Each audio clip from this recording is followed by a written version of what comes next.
Hey guys, it's Dr. Roberts again, and we're back in the kitchen to show you a new keto-friendly recipe. Now I know some of you may not have liked the first fat bomb that I showed you how to make, the cookies and cream. To be honest, my wife didn't care for it that much either, and it was mostly because of the consistency. And I know with that 2 ingredients, you only had the coconut oil and the protein powder, so the consistency could have been kind of weird for some of you all. So we've got a new fat bomb that my wife absolutely loves, and I think you're going to love it too. Few extra ingredients, like I said. You've got the coconut oil, Lily's chocolate chips. Now we like these the best because they're sweetened with stevia, no sugar added.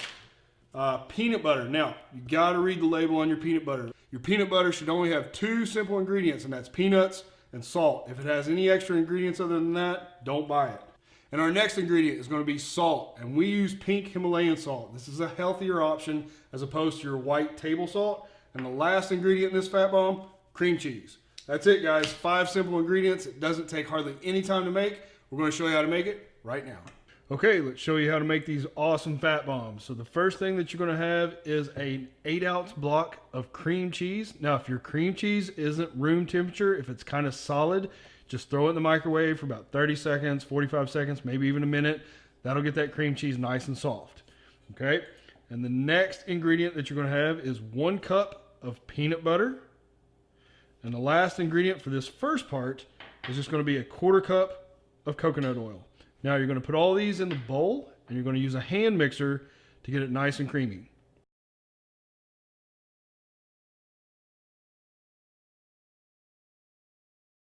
The last thing you want to do is put just a pinch or just a little shake of salt in there, and then you're going to mix it up with the hand mixer.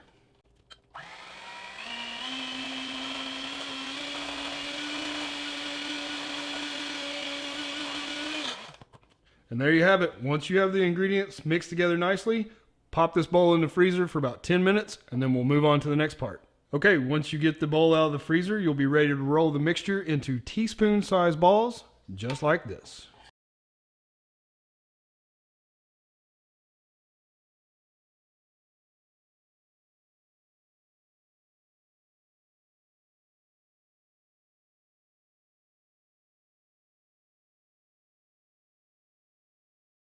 You're just going to put this back into the fridge, not the freezer, into the refrigerator for about 5 minutes. Now we're going to show you how to make the topping or the drizzle for the fat bomb. Again, 2 simple ingredients: a 1/4 cup of Lily's chocolate chips and a tablespoon of coconut oil. And you're simply going to add that coconut oil to the chocolate chips, and then you're going to melt that together in the microwave. 30 seconds, a minute, whatever it takes to get that nice and melted, and then just mix it together really well. And this is going to be drizzled on top of your fat bombs once those are out of the freezer. Okay, the fat bombs are done in the fridge. What we're going to do now is take the chocolate and coconut oil that we melted in the microwave, and we're just going to drizzle that over the fat bombs just like this.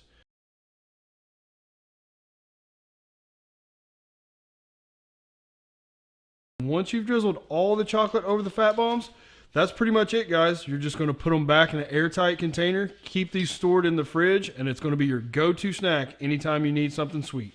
All right, guys, these fat bombs are done, so let's take a look. They've been in the fridge. They've had time to set. Now, these fat bombs are going to be a little bit softer than the original fat bombs that I showed you how to make, the cookies and cream one. But these are going to have a really good flavor because you got so many extra ingredients. But I do want to give you a pro tip. This fat bomb, with the ingredients that we showed you, it's going to have a heavy cream cheese flavor. So if you don't like that much of a cream cheese flavor, what I recommend is you decrease the amount of cream cheese and increase the amount of peanut butter, so it kind of balances out, and it's going to give you more of a peanut butter flavor. But either way, these are definitely keto friendly. The macros are on point, and they are Dr. Roberts approved. Guys, we'll see you next time. God bless.